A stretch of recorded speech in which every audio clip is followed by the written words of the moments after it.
النهارده حبيت ان انا اجرب معاكم الشوكولاته البيتي ب3 مكونات بس متوفرين في البيت، بس بطريقه مبسطه جدا. تعالوا نشوفها ونشوف هل فعلا تستحق تجربه ولا لا. هوريها لكم النهارده بابسط طريقه، فيلا بينا نشوف المقادير مع بعض.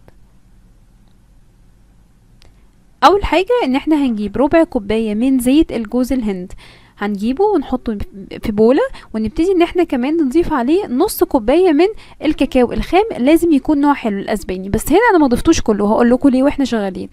سبت تقريبا بما معلقه ونص كده، وابتدي نحط رشه ملح، وكمان نحط معلقتين كبار من العسل، ونبتدي نخلط المقادير دي كلها مع بعض.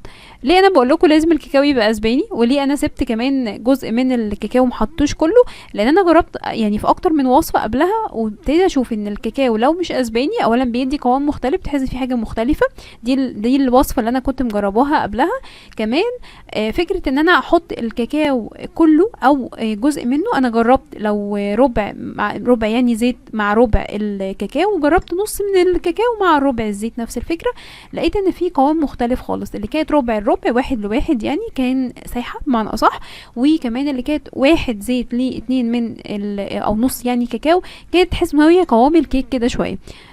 هقول لكم بقى طعمها في الاخر عامل ايه، فاستنوا نشوف بس اللي احنا عملناها الاول ونبتدي نشوف. بس انا حبيت اوريكم برضو اللي انا جربتها قبلها، فعشان كده انا لما جيت احط الكاكاو في الوصفه اللي احنا بنعملها سوا دلوقتي، ما رضيتش احط الكاكاو بشكل كامل، حبيت ان اسيب شويه واجرب بقى واشوف.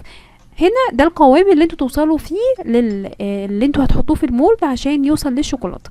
فهنحط الاول المولد، في المولد الشوكولاته اللي احنا عملناها بالقوام الشكل ده. انا هجرب معاكم حاجه تانية واوريكم برضو ايه اللي حاصل.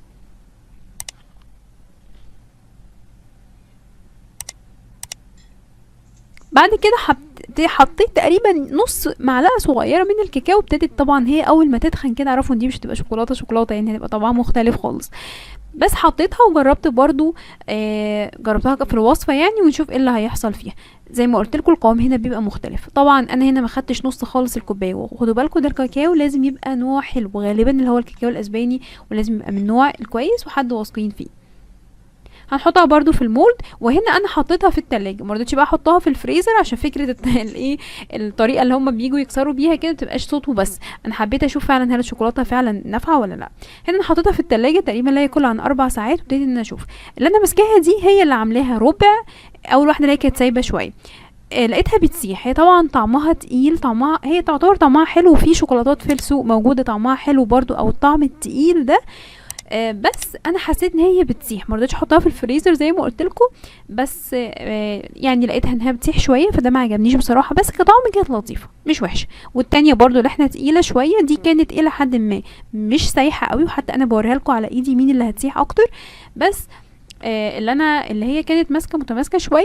طبعا زي ما قلت لكم طعمها يعني قوامها مختلف عن الشوكولاته، يمكن لما تتحط في الفريزر تبقى شكلها مختلف، بس انا حبيت اشوفها لما تتحط في التلاجة. اشوفكم على خير، ويا رب الفيديو يكون عجبكم، واشوفكم على خير، باي باي.